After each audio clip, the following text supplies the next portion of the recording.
दोस्तों, आज मैं आपको जो कहानी सुनाने जा रहा हूं, वह सिर्फ एक मर्डर मिस्ट्री नहीं है। ये एक ऐसे रहस्य की कहानी है जिसने पूरे इलाके को 25 साल तक डर के साए में जीने पर मजबूर कर दिया। कहते हैं कि उस हवेली में रात बिताने वाला इंसान कभी सुबह नहीं देख पाया। लेकिन सच क्या था? भूत या इंसानों का सबसे खतरनाक चेहरा? आइए शुरू करते हैं। उत्तराखंड, अक्टूबर 1998। पहाड़ों पर घना कोहरा छाया हुआ था। बारिश अभी अभी रुकी थी। देवदार के लंबे पेड़ हवा में ऐसे झूल रहे थे जैसे किसी अनजाने खतरे की चेतावनी दे रहे हों। पहाड़ी कस्बे भीमगढ़ के बीचों बीच एक पुरानी हवेली खड़ी थी। लोग उसे काली हवेली कहते थे। उस हवेली के बारे में एक अजीब बात मशहूर थी। हर साल 20 अक्टूबर की रात हवेली के अंदर से किसी औरत के चीखने की आवाज आती थी और अगली सुबह कोई न कोई इंसान गायब मिल जाता था। पुलिस ने कई बार जांच की, लेकिन कभी कोई सबूत नहीं मिला। धीरे धीरे लोगों ने उस जगह पर जाना ही छोड़ दिया। उसी रात करीब 10:30 बजे दिल्ली में अपने ऑफिस में बैठे जासूस आर्यन एक पुराने केस की फाइल बंद ही कर रहे थे कि दरवाजे पर दस्तक हुई। उनका सहायक कबीर अंदर आया। उसके हाथ में एक पुराना भूरा लिफाफा था। सर, यह अभी अभी कोई छोड़कर गया है। आर्यन ने लिफाफा खोला। अंदर सिर्फ एक काली सफेद तस्वीर थी। तस्वीर में 5 लोग हवेली के सामने खड़े थे।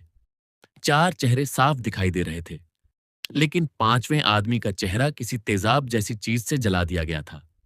तस्वीर के पीछे लिखा था, अगर 25 साल पुराना सा जानना है तो आज रात 12 बजे काली हवेली आ जाना। अगर नहीं आए तो अगली तस्वीर में चेहरा तुम्हारा होगा। कमरे में कुछ पल के लिए सन्नाटा छा गया। कबीर ने धीरे से पूछा, सर कोई मजाक तो नहीं? आर्यन मुस्कुराए। जिसे सच छिपाना होता है वह कभी मजाक नहीं करता। रात के 11 बजे दोनों जीप से भीमगढ़ के लिए निकल पड़े। रास्ते भर घना जंगल था। मोबाइल नेटवर्क खत्म हो चुका था। सिर्फ जीप की हेडलाइट अंधेरे को चीरती हुई आगे बढ़ रही थी। अचानक जीप अपने आप रुक गई। कबीर ने दोबारा स्टार्ट करने की कोशिश की, लेकिन इंजन बंद हो चुका था। तभी जंगल के अंदर से किसी औरत के गुनगुनाने की आवाज सुनाई दी। आवाज इतनी धीमी थी कि समझ नहीं आ रहा था वह इंसान है या कुछ और। कबीर घबरा गया। सर, वापस चलते हैं। आर्यन ने टॉर्च उठाई।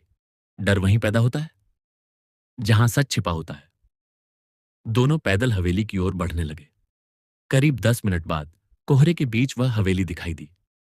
टूटी हुई खिड़कियां, जंग लगा लोहे का विशाल दरवाजा और दीवारों पर उगी का।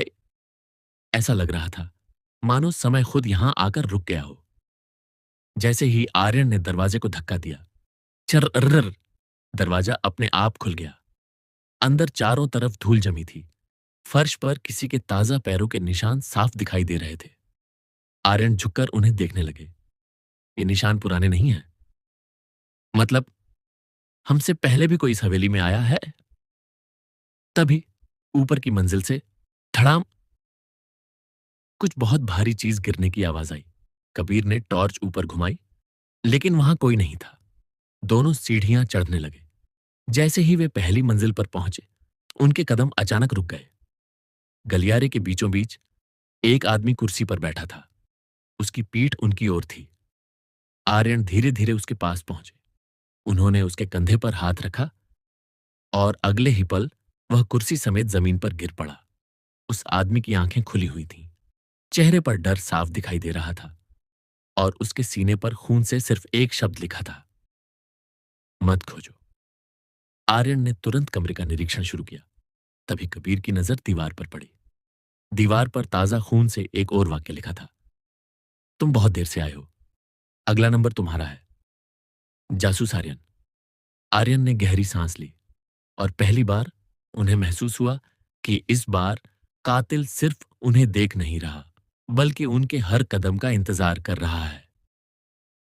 चाहते जारी रहेगा, भाग दो।